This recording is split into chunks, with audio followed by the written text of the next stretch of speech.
Hi everyone, আসসালামু আলাইকুম। আশা করছি সবাই ভালো আছেন। আমি আপনাদের সঙ্গে আছি মনিরা নরিন। আজকে আমরা চলে এসেছি সুবেরিতে কফি শপ।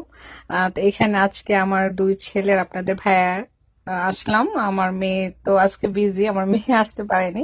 তো ছুটির দিনটিতেও দেখা যায় এক এক দিন এক এক ছেলে মেয়ে ব্যস্ত থাকে, ওদের পড়াশোনা থাকে বা কোনো না কোনো প্রোগ্রাম থাকে।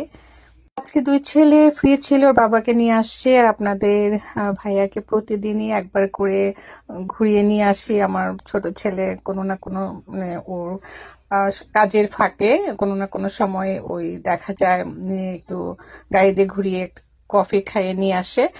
তা আজকে আমরা কফি শপে বসলাম যে একটু বসে থাকি, কারণ বাইরে এত ঠান্ডা আর বাসায় সারাক্ষণ থাকতে ভালো লাগে না।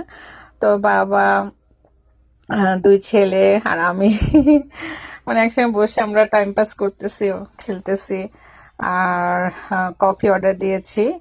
তো অ্যাকচুয়ালি টাইম পাস করা নিয়ে কথা। তো আমি মানে খেলতে যাচ্ছিলাম না, আমার ছোট ছেলে বলতেছে না মা তুমিও খেলো আমাদের সঙ্গে, একা একা বসে আর কি করবা। তো আমার মেয়েকে আমরা মিস করতেছি আসলে। পড়াশোনা তো অনেক কষ্টের, আর এই দেশ আসলে কঠিন দেশ। সময় বের করে অনেক টাফ হয়ে যায়। ছুটির দিনও কিন্তু সবার কোনো না কোনো কাজ থাকে। আমরা আসার পথে আমাদেরকে দুই ছেলে মেয়ে সময় দিচ্ছে। আর এখন আপনাদের ভাইয়া আসলে একদম বাচ্চাদের মতো হয়ে গেছে, সে অপেক্ষায় থাকে কখন ওকে বের করবে। ওর ভালো লাগে না বাসায় আসলে। এরকম লাইফ ওর জন্য কষ্টকর হয়ে গেছে যে এই মানুষটা এক মিনিটও বসে থাকতো না, এত ব্যস্ত সময় পার করতো। অসুস্থ হওয়ার পর থেকে সে এইভাবেই আমাদের সঙ্গে সময় কাটায়। তা আসলে আহ এই কষ্টটা আসলে কাউকে বলে বোঝানো সম্ভব না। যার যখন যে পরিস্থিতি আসে, হ্যাঁ, সে একমাত্র বুঝতে পারে আর তাকে সমস্ত কষ্ট মোকাবেলা করতে হয়। তা আমার এখন কানাডা আসার কারণই হলো আপনাদের ভাইয়াকে নিয়ে আসলাম যে ভালোর জন্য। ডক্টর বলছে ওর মেন্টাল থেরাপি দরকার, হাসি খুশি রাখতে হবে। আর বাংলাদেশে আমার একা ওকে নিয়ে থাকা পসিবল হচ্ছিল না। আর যেহেতু তিন বাচ্চা এখানে থাকে, সেটা ভেবেই আমরা মানে ডিসিশন নিয়েছি যে এখানে আসলে হয়তো ভালো থাকবে। তো আল্লাহর উপর ভরসা করে ডক্টর দেখে চলে আসছি। আর ভালো লাগলে কিছুদিন মানে থাকা হবে, এই আর কি। আবার বাংলাদেশে তো ফিরে যেতেই হবে, এখানে পার্মানেন্টলি আমি থাকিও না, আমার লং টার্ম থাকতে ভালো লাগে না। তো এখানে আপনাদের ভাইয়ের জন্য এক কাপ টার্কিশ কফি, দুইটা ক্লিয়ার, একটা ব্রেগেল আর একটা কোল্ড কফি। এখানে $30 মতো লেগেছে, জাস্ট আপনাদের আইডিয়ার জন্য বললাম। আর আপনাদের ভাইয়া হঠাৎ করে বলতেছে সে টার্কিশ কফি খাবে।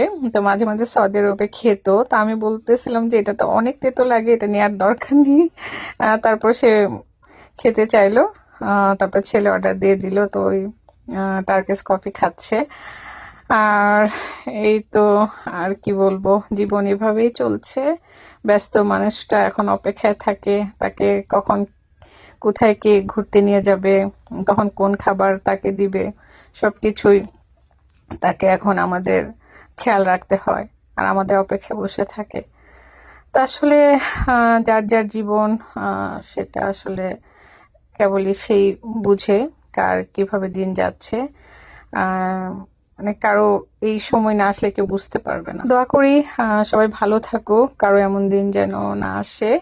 তো এই কফি শপে অনেকেই কিন্তু আসে এখানে, আপনার কফি খায়, তারপর দেখা যায় গল্পের বই পড়ে, কারো কোনো কাজ থাকলে কাজ করে, তারপর কারো পড়াশোনা থাকলে লং টাইম বসে এখানে এক কাপ কফি নিয়ে আপনি মানে লং টাইম বসে থাকতে পারবেন, যেটা বাংলাদেশে কিন্তু সম্ভব না। এই কফি শপে কেউ যদি এসে দেখে যে কোনো স্পেস নেই, তারপর আপনাকে কেউ কিছু বলবে না, ডিস্টার্ব করবে না, আপনি আপনার পছন্দ মতো লং টাইম বসতে পারবেন। যে আমার পাশেই একজন বসে আছে, এক কাপ কফি নিয়ে বই পড়ছে। তো যতক্ষণ খুশি ততক্ষণ বসে থাকতে পারবে। আর খাবারের পর যার যার টেবিলটাকে ক্লিন করে যেতে হবে। এই জন্য সবসময় সবকিছু কিন্তু ক্লিন থাকে। আমাদের দেশের মতো এমন নয় যে অন্য কেউ ক্লিন করে দিবে, এখানে নিজের ক্লিনটা নিজেকে করে নিতে হবে। তো এই তো আজকে এইভাবে সুন্দর সময় কাটলো। সবাই ভালো থাকবেন, আমাদের জন্য অনেক অনেক দোয়া করবেন। আবারও দেখা হবে, কথা হবে। আল্লাহ হাফেজ।